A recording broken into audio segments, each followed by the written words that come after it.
मैं आपका अपने यूट्यूब चैनल पे स्वागत करता हूँ। इसके पहले वाली वीडियो में मैंने आपको बताया था कि जो अलग अलग आपके ब्लड कार्पोसेल्स होते हैं, ब्लड का कंपोजिशन होता है, आरबीसी, डब्ल्यूबीसी, प्लेटलेट और प्लाज्मा के बारे में मैंने आपको बताया था।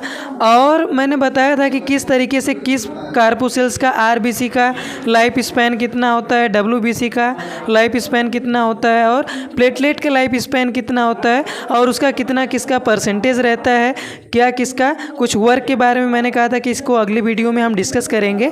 तो आज की जो हमारी वीडियो है इसमें हमने देखिए लिखा है रक्त ब्लड का भाग 2 लिखा हुआ है, जिसमें हमने आरबीसी डब्ल्यूबीसी का शेप और उनका फंक्शन क्या है वो लिखा हुआ है। और इधर मैंने एक भाग लिखा हुआ है क्लॉटिंग ऑफ ब्लड, जिसे हम क्या कहते हैं, रक्त का थक्का। तो आप जानते हैं कि रक्त का थक्का क्या होता है, कहीं पे आपको वाउंड वगैरह लगती है, कहीं पे कट लग जाता है तो आपका क्या होता है, ब्लड कंटिन्यूअस निकलता रहता है, ठीक, फ्लो होकर के। तो उसमें क्या होता है, आपका 2 से लेकर के 3 मिनट या 4 मिनट तक लगभग क्या होता है, ब्लड रुक जाता है। वो क्यों रुक जाता है, कैसे रुक जाता है और क्यों हमारे वेंस में नहीं जमता है।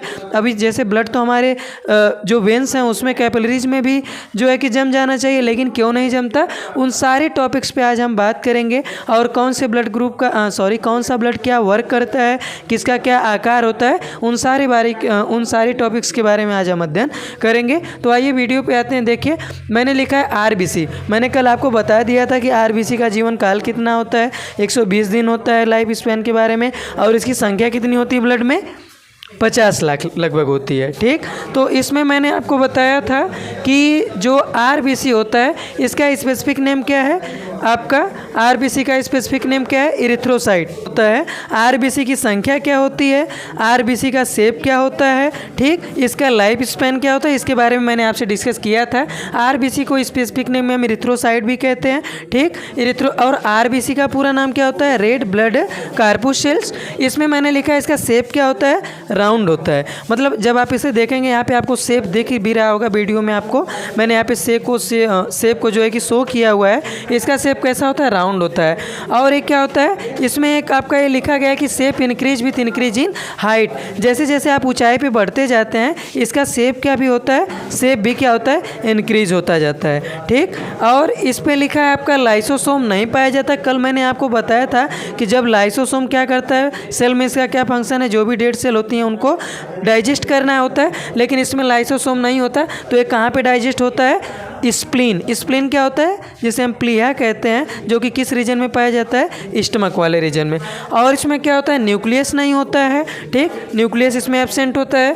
फिर कार्पोसेल्स का मैंने बताया था आरबीसी, डब्ल्यूबीसी और प्लेटलेट। तो आरबीसी टोटल कार्पोसेल्स का कितना परसेंट होती है, 95%। फिर उसके बाद ब्लड में, इस ब्लड में आपका जो आरबीसी होती है इसमें हीमोग्लोबिन पिगमेंट होता है और आयरन होता है। जब आयरन की मात्रा अच्छी रहेगी तो हीमोग्लोबिन भी अच्छा रहेगा, यानी हीमोग्लोबिन की भी मात्रा अच्छी रहेगी आपकी, और आरबीसी की मात्रा भी क्या रहेगी, अच्छी रहेगी इसमें। तो इसमें आपका जो आयरन होता है वो हीमोग्लोबिन को बनाने में क्या करता है, मदद करता है। और जो हीमोग्लोबिन होता है आप जानते हैं ये क्या करता है, ब्लड के साथ बॉन्ड बना करके, यानी जो ऑक्सीजन होता है उसके साथ बॉन्ड बना करके आपके पूरे बॉडी में क्या करता है, रन कराता है। तो आरबीसी के बारे में जो कुछ कैरेक्टरिस्टिक थी, जैसे उसका शेप कैसा होता है, ये कब साइज में इंक्रीज करती है, अगर हम ऊंचाई पे जाते हैं तो उनका शेप क्या होता है, इंक्रीज होता है। लाइसोसोम नहीं होता, न्यूक्लियस नहीं होता है। कार्पोसेल्स का कितने परसेंट भाग होती है, 95% भाग होती है। और इसमें क्या होता है, आपका जो आरबीसी होती है उसके पास क्या होता है,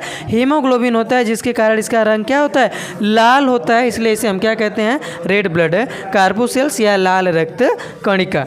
और अच्छा, इसमें एक मैंने रोग लिखा है, इसका एनीमिया। एनीमिया को हिंदी में कहते हैं रक्त अल्पता। तो इसमें क्या होता है, एनीमिया में क्या होता है, तो एनीमिया में क्या होता है, रक्त की कमी हो जाती है। तो हिंदी में से क्या कहते हैं, रक्त अल्पता।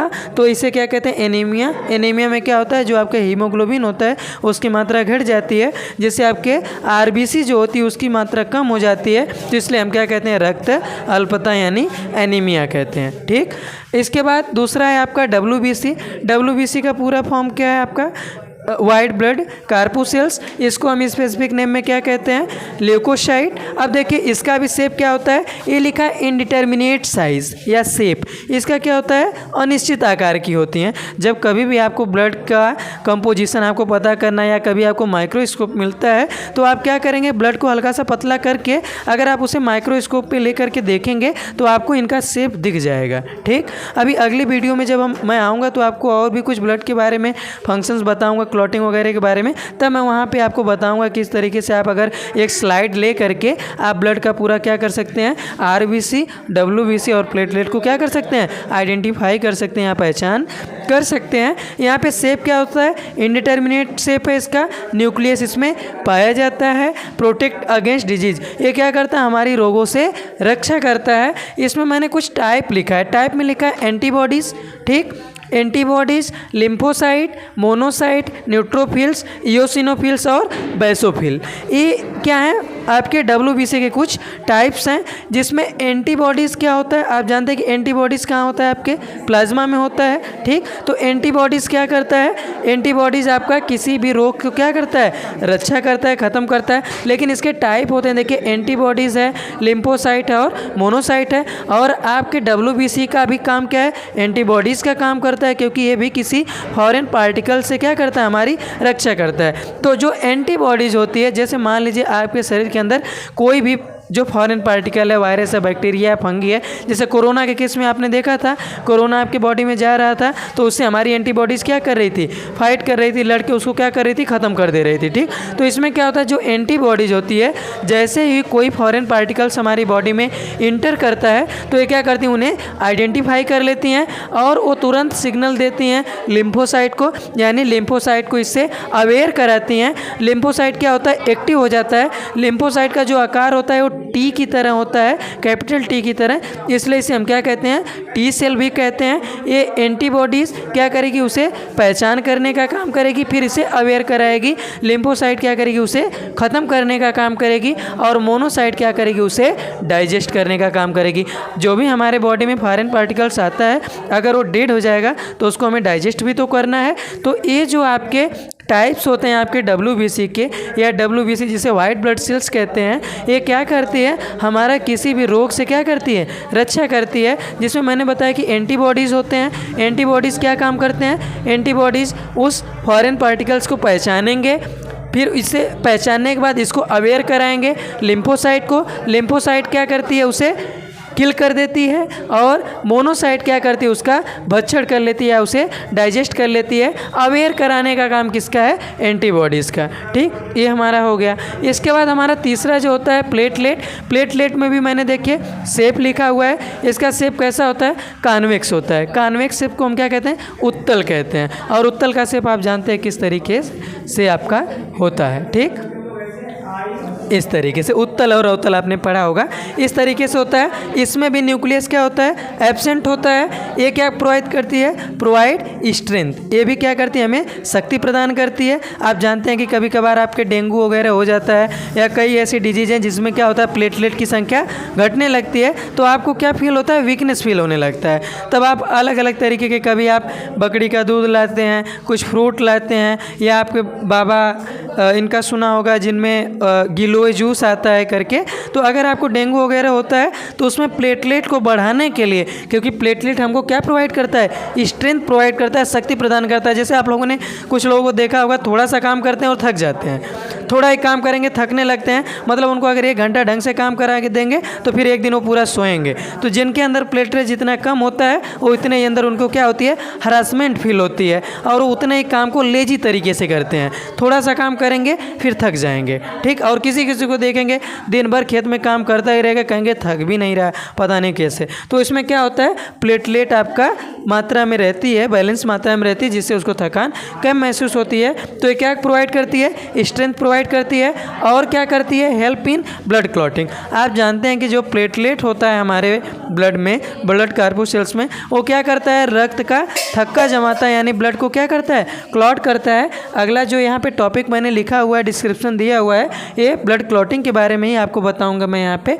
तो ये क्या करता है, एक तो हेल्प करता है ब्लड क्लॉटिंग में, और यहाँ पे मैंने लिखा जैसे डेंगू ही ज़्यादा पॉपुलर है, तो आप जिसको भी डेंगू हुआ होगा या फैमिली में किसी को हुआ होगा, आप देखे होंगे उसके अंदर क्या आ जाती है, वीकनेस आने लगती है, क्योंकि उसके अंदर क्या होता है, प्लेटलेट डाउन होने लगता है। और जब डाउन होने लगेगा तो आपके अंदर क्या आएगी, कमजोरी आएगी। क्यों? क्योंकि अभी मैंने आपको बताया कि हमें क्या प्रोवाइड करता है, स्ट्रेंथ प्रोवाइड करता है।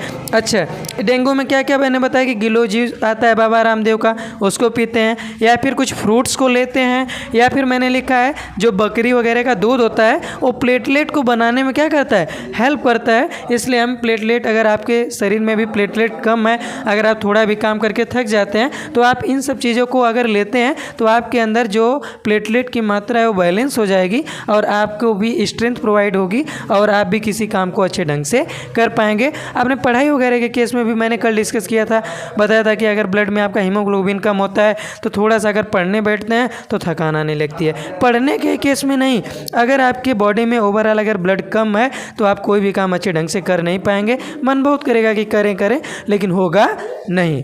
ठीक, तो ये पूरा जो हमारा आपका टॉपिक थी, आरबीसी का क्या शेप होता है, क्या फंक्शन होता है, ये मैंने आपको यहाँ पे इसका डिस्क्रिप्शन दिया, इसके बारे में हमने डिस्कस आपसे किया।